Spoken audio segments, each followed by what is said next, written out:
Praise the Lord. ദൈവത്തിൻ്റെ അതിപരിശുദ്ധ നാമം വാഴ്ത്തപ്പെടുമാറാകട്ടെ.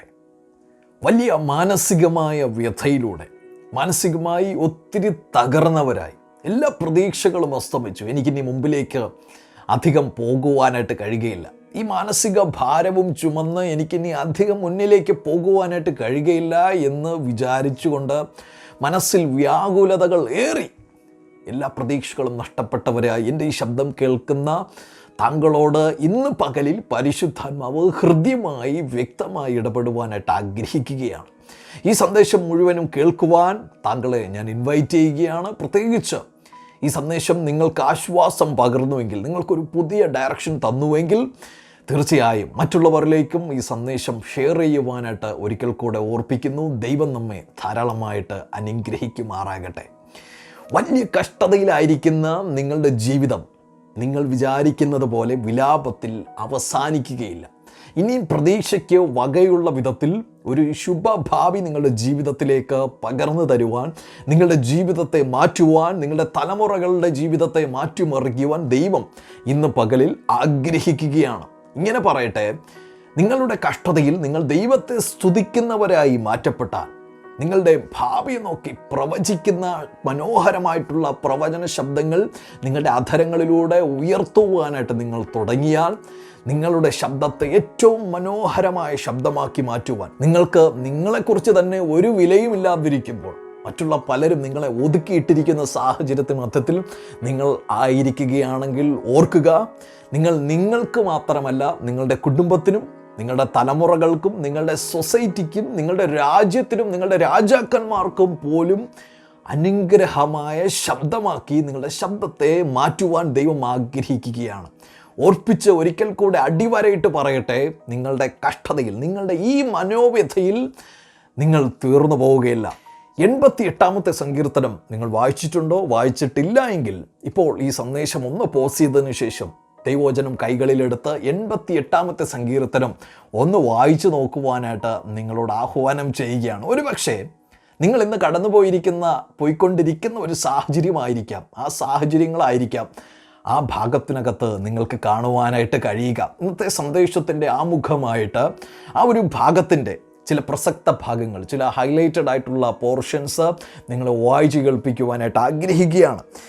അതിൻ്റെ 88-ാം സങ്കീർത്തനം അതിൻ്റെ 3-ാമത്തെ വചനത്തിൽ ഇങ്ങനെയാണ് നമുക്ക് കാണുവാനായിട്ട് കഴിയുക. എൻ്റെ പ്രാണൻ കഷ്ടത കൊണ്ട് നിറഞ്ഞിരിക്കുന്നു, എൻ്റെ ജീവൻ പാതാളത്തോട് സമീപിക്കുന്നു. അതിൻ്റെ 6-ാമത്തെ വചനം, നീ എന്നെ ഏറ്റവും താണകുഴിയിലും ഇരുട്ടിലും ആഴങ്ങളിലും ഇട്ടിരിക്കുന്നു. 8-ാമത്തെ വചനം, എൻ്റെ പരിചയക്കാരെ നീ എന്നോടകറ്റി എന്നെ അവർക്ക് വെറുപ്പാക്കിയിരിക്കുന്നു, പുറത്തിറങ്ങുവാൻ കഴിയാതെ വണ്ണം എന്നെ അടച്ചിരിക്കുന്നു. 13-ാമത്തെ വചനം, എന്നാൽ യഹോവേ, ഞാൻ നിന്നോട് നിലവിളിക്കുന്നു, രാവിലെ എൻ്റെ പ്രാർത്ഥന തിരുസന്നിധിയിൽ വരുന്നു. ആ സങ്കീർത്തനം പറഞ്ഞ് അവസാനിപ്പിക്കുന്നത് ഇപ്രകാരമാണ്. അതിൻ്റെ 18-ാമത്തെ വചനം, സ്നേഹിതനെയും കൂട്ടാളിയെയും നീ എന്നോട് അകറ്റിയിരിക്കുന്നു, എൻ്റെ പരിചയക്കാർ അന്ധകാരമത്രേ. My companions have become darkness. അന്ധകാരം എൻ്റെ കമ്പാനിയനാണ്, എൻ്റെ സുഹൃത്ത് അന്ധകാരമാണ്, വേറെ ആരും എനിക്ക് തുണയായിട്ടില്ല, എനിക്ക് സഹായിപ്പാനായിട്ട് ആരുമില്ല എന്ന് പറയുന്ന കഷ്ടതയുടെ, പരിഭവത്തിൻ്റെ ഒരുപാട് ശബ്ദങ്ങളാണ് ഈ സങ്കീർത്തന ഭാഗത്തിൽ നമുക്ക് കാണുവാനായിട്ട് കഴിയുക. ഒരുപക്ഷെ നിങ്ങളുടെ ജീവിതവുമായിട്ട് ഇത് നിങ്ങൾക്ക് റിലേറ്റ് ചെയ്യുവാനായിട്ട് കഴിയുമായിരിക്കും. ഈ സങ്കീർത്തനം വായിക്കുമ്പോൾ നാം ചിന്തിക്കുക, ഈ സങ്കീർത്തനം എഴുതിയിരിക്കുന്ന മനുഷ്യൻ ഏതോ ഒരു ഗുഹയിൽ ചെന്നിരുന്ന് ആരും കാണാതെ ഒറ്റയ്ക്ക് തൻ്റെ ഹൃദയം പകർന്നു വച്ചിരിക്കുകയാണ് എന്ന് ഒരുപക്ഷെ നമുക്ക് തോന്നിയേക്കാം. ഒരു ഭവനമില്ലാതെ എവിടെയോ അലഞ്ഞു തിരിയുന്ന ഒരു മനുഷ്യൻ, ഒരു ഭവനത്തിനകത്ത് ആരും സഹായിപ്പാനില്ലാതെ എവിടെയോ ഇരുന്ന് തേങ്ങിക്കൊണ്ടിരിക്കുന്ന ഒരു മനുഷ്യനാണ് ഇത് എഴുതിയത് എന്ന് നിങ്ങൾക്ക് തോന്നിയേക്കാം. എന്നാൽ ഈ മനുഷ്യനെ പറ്റി നാം ഒന്ന് പരിചയപ്പെടുമ്പോൾ നമ്മുടെ മനോഭാവത്തിന് ഇന്നാളുകളിൽ ഒരു വ്യത്യാസം ദൈവം തരുവാനായിട്ട് ആഗ്രഹിക്കുകയാണ്. ഇതിൻ്റെ തലക്കെട്ടിൽ നാം ഇങ്ങനെ കാണുകയാണ്, യസ്രാഹ്യനായ ഹേമാൻ്റെ ഒരു ധ്യാനം. ഹേമാൻ എന്നുള്ള ഒരു മനുഷ്യനാണ് ഇത് എഴുതിയിരിക്കുന്നത് എന്ന് വ്യക്തമാണ്. ഇനി ആരാണ് ഹേമാൻ? ഈ ഹേമാനെ പറ്റി നമുക്ക് മനസ്സിലാക്കണമെങ്കിൽ നാം 1 ദിനവൃത്താന്തം അതിൻ്റെ 25-ാമത്തെ അധ്യായത്തിലേക്ക് നമുക്ക് കടന്നു പോകേണ്ടതായിട്ടുണ്ട്. വേദപുസ്തകത്തിൻ്റെ പല ഭാഗങ്ങളിൽ ഈ ഹേമാനെ പറ്റി നമുക്ക് കാണാം. പല ഹേമാന്മാരുണ്ട്, തെറ്റിപ്പോകരുത്. ഇവിടെ നാം കാണുന്നത് എസ്രാഹ്യനായ ഹേമാനാണ്. ഈ എസ്രാഹ്യനായ ഹേമാൻ ആരെന്ന് നമുക്കൊന്ന് പരിചയപ്പെടാം. 1 ദിനവൃത്താന്തം 25-ാം അധ്യായം അതിൻ്റെ 1-ാമത്തെ വചനത്തിൽ ദാവീദും സേനാധിപതിമാരും കിന്നരം, വീണ, കൈത്താളം എന്നിവ കൊണ്ട് പ്രവചിക്കുന്നവരായ ആസാഫിൻ്റെയും ഹേമാൻ്റെയും യദൂഥൂൻ്റെയും പുത്രന്മാരെ ശുശ്രൂഷയ്ക്കായി വേർതിരിച്ചു. അവിടെ നാം ഈ ഹേമാൻ എന്നുള്ളൊരു മനുഷ്യനെ കാണുകയാണ്. ഈ ഭാഗം വായിച്ചപ്പോൾ തന്നെ ഒരു കാര്യം നമുക്ക് ബോധ്യമായിട്ടുണ്ടാകും. അദ്ദേഹം ചില്ലറക്കാരനായിട്ടുള്ളൊരു മനുഷ്യനല്ല. ഇസ്രായേലിൻ്റെ രാജാവായ ദാവീദിൻ്റെ മുൻപിൽ ഏറ്റവും പ്രാഗൽഭ്യത്തോടെ ശുശ്രൂഷ ചെയ്യുന്ന ഏറ്റവും പ്രധാനപ്പെട്ട 3 ചീഫ് കമാൻഡേഴ്സിൽ ഒരു മനുഷ്യനായിരുന്നു ഈ ഹേമാൻ. കുറച്ചുകൂടെ വ്യക്തമായിട്ട് പറഞ്ഞാൽ, ദാവീദ് അധികാരത്തിൽ വന്നതിന് ശേഷം, രാജാവായി അധികാരത്തിൽ വന്നതിന് ശേഷം താൻ ചെയ്യുന്ന ഏറ്റവും പ്രധാനപ്പെട്ട ഒരു കാര്യമാണ് ദൈവത്തിൻ്റെ പെട്ടകം യെരുശലേമിലേക്ക് കൊണ്ടുവരികയാണ്. ഇസ്രായേലിൻ്റെ തലസ്ഥാന നഗരിയായ യെരുശലേമിലേക്ക് കൊണ്ടുവരികയും അവിടെ അതിനുവേണ്ടി താൻ പ്രത്യേകിച്ച് നിർമ്മിച്ച ഭാഗത്ത് ഈ പെട്ടകം കൊണ്ട് സ്ഥാപിക്കുകയും ചെയ്യുന്നു. ദാവീദിന് ഒരു കാര്യം ബോധ്യമാണ്, നമ്മുടെ ദൈവം ആരാധനകൾക്ക് യോഗ്യനായ ദൈവമാണ്. ആ ദൈവത്തെ നാം ആരാധിക്കണമെന്ന് ദൈവം ആഗ്രഹിക്കുന്നുണ്ട്. അത് മനസ്സിലാക്കിയ ദാവീദ് രാജാവ് ചെയ്യുന്നത് 3 പ്രധാനപ്പെട്ട ചീഫ് കമാൻഡേഴ്സിനെ നിയമിക്കുകയും നാം വായിച്ചതുപോലെ ആസാഫ്, യദൂഥൂൻ, അതുപോലെ തന്നെ ഹേമാൻ, ഈ 3 പേരെ നിയമിക്കുകയും ഇവരുടെ കീഴിൽ ഒരു വലിയ സംഘത്തെ അണിനിരത്തിക്കൊണ്ട് 24 മണിക്കൂറും സ്ലോട്ടുകൾ തിരിച്ച് ഓരോ ദിവസവും ദൈവത്തെ ആരാധിക്കേണ്ട ആരാധന ക്രമങ്ങൾ ഒരുക്കുകയും ഇവരെ 3 പേരെയും വർഷിപ്പ് ലീഡേഴ്സാക്കി മാറ്റുകയും ചെയ്യുകയാണ്. വലിയ കഷ്ടതയിൽ കിടക്കുന്നു എന്ന് പറഞ്ഞിരിക്കുന്ന ഈ മനുഷ്യൻ വർഷിപ്പ് ലീഡറായി തൻ്റെ സ്വരത്തെ മാറ്റുകയാണ്. നിലവിളിച്ചു കൊണ്ടിരുന്ന തൻ്റെ സ്വരത്തെ ദൈവത്തെ ആരാധിക്കുന്ന ആരാധനയുടെ സ്വരമാക്കി ഇദ്ദേഹം മാറ്റുകയാണ്. എന്നെ കേൾക്കുന്ന പ്രിയ ദൈവ പൈതലേ, ഇന്ന് പകലിൽ ദൈവം നിങ്ങളെ വിളിച്ചിരിക്കുന്നത് നിലവിളിക്കാനല്ല, കഷ്ടത്തിലായി കിടന്നുകൊണ്ട് ഞരങ്ങുവാനായിട്ടല്ല, പിന്നെയോ ആ കഷ്ടതയൊക്കെ പൊടി തട്ടി മാറ്റിക്കൊണ്ട് എഴുന്നേറ്റ് നിന്ന് ഒന്ന് ദൈവത്തെ ആർത്ത് സ്തുതിക്കുവാനായിട്ട് തയ്യാറാകുക. നിങ്ങളുടെ ഹൃദയം സന്തോഷത്താൽ നിറയും. ആ സന്തോഷത്താൽ നിറയുന്ന നിങ്ങളുടെ ഹൃദയത്തിൽ നിന്ന് ദൈവത്തെ ആരാധിക്കുന്ന സ്തുതികൾ മറ്റേത് മനുഷ്യനും സ്തുതിക്കുന്നതിനേക്കാൾ ഏറ്റവും മനോഹരമായി നിങ്ങളെ സ്തുതിക്കത്തക്ക വിധത്തിൽ, നിങ്ങൾ ദൈവത്തെ സ്തുതിക്കത്തക്ക വിധത്തിൽ നിങ്ങളുടെ സ്വരം ഇന്നാളുകളിൽ ദൈവം മാറ്റുവാനായിട്ട് ആഗ്രഹിക്കുകയാണ്. കഷ്ടത്തിൽ കിടക്കുന്ന, വലിയ മനോവ്യസനത്തിലൂടെ കടന്നു പോകുന്ന താങ്കൾക്ക് ഇന്ന് പകലിൽ ചെയ്യേണ്ട ഏറ്റവും പ്രധാനപ്പെട്ട കാര്യം നിങ്ങളുടെ ദൈവത്തെ സ്തുതിക്കുവാനായിട്ട് തയ്യാറാകുക. അവൻ ആരാധനകൾക്ക് യോഗ്യനായ ദൈവമാണ്. ഇവിടെ ഇതാ ഹേമാൻ ദൈവത്തെ സ്തുതിക്കുകയാണ്. സ്തുതിക്കുക മാത്രമല്ല, ഒരു കൂട്ടം പേരോട് ചേർന്ന് ദൈവത്തെ സ്തുതിക്കുകയാണ്. ഒരു കൂട്ടം പേരെ കൂടെ ചേർത്ത് പിടിച്ചുകൊണ്ട് ഒരുമിച്ച് ദൈവത്തെ സ്തുതിക്കുവാനായിട്ട് തയ്യാറാവുകയാണ്. 2, ഇദ്ദേഹത്തിൻ്റെ മറ്റൊരു പ്രത്യേകത നാം അവിടെ വായിച്ചു. ദാവീദും സേനാധിപതിമാരും കിന്നരം, വീണ, കൈത്താളം എന്നിവ കൊണ്ട് പ്രവചിക്കുന്നവരായ.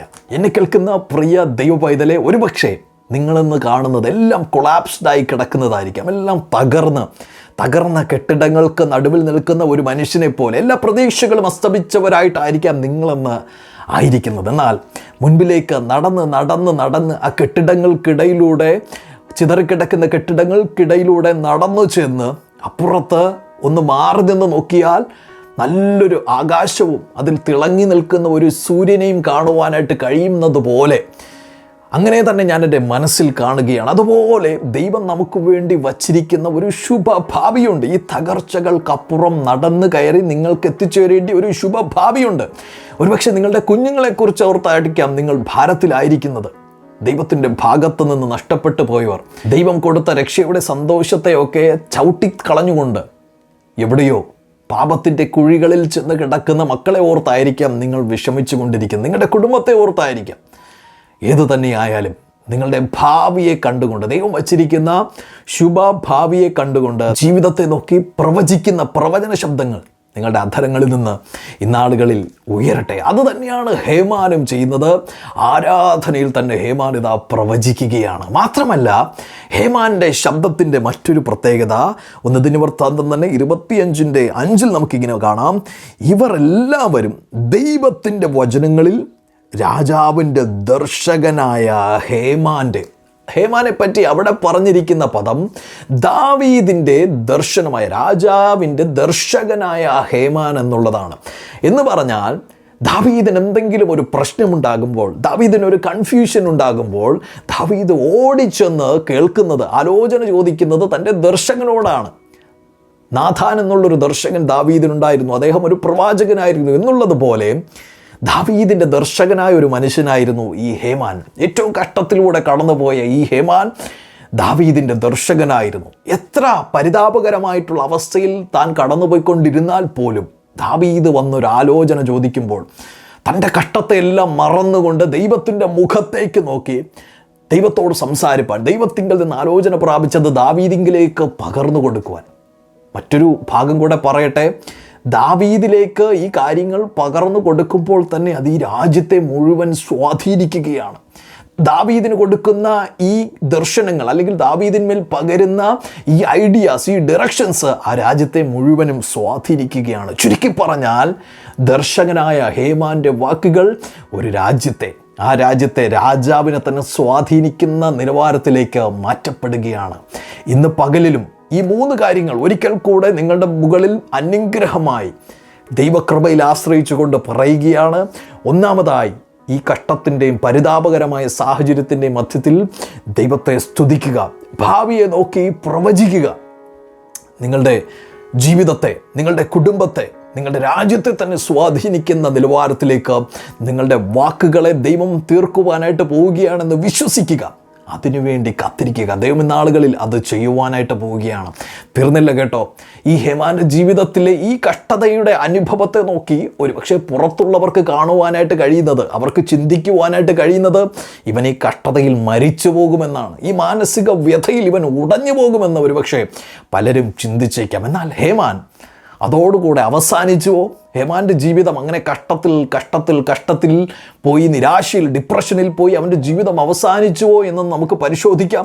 2 രാജാക്കന്മാർ 5-ാം അധ്യായം അതിൻ്റെ 12 മുതലുള്ള വചനങ്ങൾ വായിക്കുമ്പോൾ ആസാഫ്, ഹേമാൻ, യെദൂഥൂൻ എന്നിവരും അവരുടെ പുത്രന്മാരും സഹോദരന്മാരുമായി സംഗീതക്കാരായ ലേവ്യരെല്ലാവരും ചണവസ്ത്രം ധരിച്ച് കൈത്താളങ്ങളും വീണകളും കിന്നരങ്ങളും പിടിച്ച് യാഗപീഠത്തിന് കിഴക്ക് കാഹളമൂതിക്കൊണ്ടിരുന്ന 120 പുരോഹിതന്മാരോടുകൂടെ നിന്നു.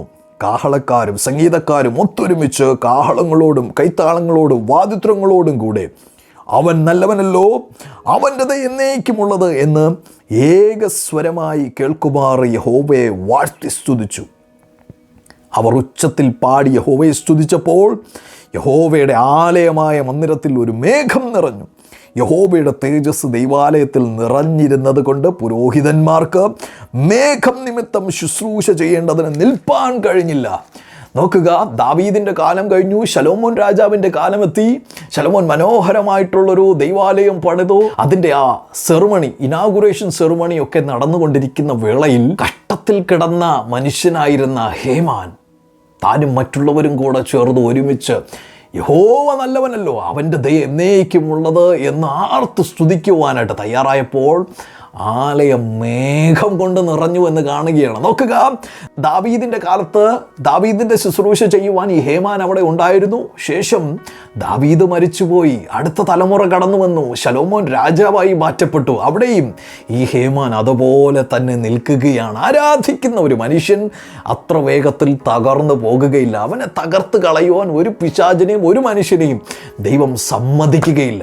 കഷ്ടത്തിൽ പലരും തകർന്നു പോയേക്കാം, പക്ഷേ കഷ്ടതയിൽ ദൈവത്തെ ആരാധിക്കുന്നവൻ തകർന്നു പോവുകയില്ല പ്രിയരെ. നോക്കുക, ശലോമോൻ രാജാവിൻ്റെ കാലത്ത് ദൈവത്തിൻ്റെ ആലയത്തിൽ ദൈവ സാന്നിധ്യം നിറയ്ക്കുമാറ് ഈ കഷ്ടത്തിൽ കിടന്ന ഒരു മനുഷ്യൻ്റെ ആരാധനയെ ദൈവം മുഖവിലക്കെടുത്തെങ്കിൽ നിങ്ങളുടെ ഭവനവും ഇതുപോലെ ദൈവ സാന്നിധ്യത്താൽ നിറയുവാനായിട്ട് പോവുകയാണ്. മാത്രമല്ല, നേരത്തെ നാം വായിച്ച 1 ദിനവൃത്താന്തം 25:5 ഇപ്രകാരം നാം കാണുന്നുണ്ട്: അവൻ്റെ കൊമ്പുയർത്തേണ്ടതിന് ദൈവം ഹേമാന് 14 പുത്രന്മാരെയും 3 പുത്രിമാരെയും കൊടുത്തിരുന്നു.